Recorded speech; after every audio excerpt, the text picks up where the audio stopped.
Our son Martyn was one of the 22 victims who sadly died at the Manchester Arena attack in May 2017, and about 18 months after the attack, I came to realise that there are no laws to keep people safe at venues, and that is when I started a petition and consequently started working with the government on creating Martyn's Law. 22nd of May 2017 was obviously a day I'll never forget. That is the day our life changed as a family. I didn't realise that he was at the concert. I thought he's at home that day getting ready for a trip of a lifetime to America that I was meant to take him to the airport that week. And then I came to realise he was at the event and at the concert, and sadly died as one of the 22 victims.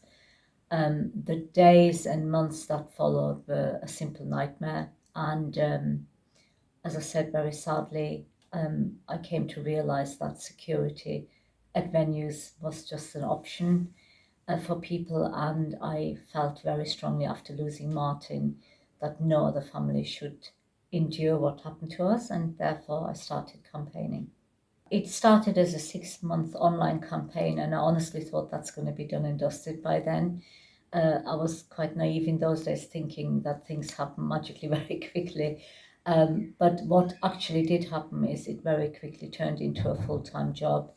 And then I realised that actually this is going to be much bigger than I anticipated, and that the government is working with us as a campaign team to get this legislation done. There have been many setbacks. Obviously, we had COVID, we had changes in government, we had changes of leaders throughout the few years, and we had many new meetings with new people. Everything set us back a little bit at the time. But what I have to say is that the team I have around me, we've all been very strong and very determined. It feels great that the legislation is now an actual act of Parliament, but I still feel I can't just step aside, because there's the implementation period and I want to see that through.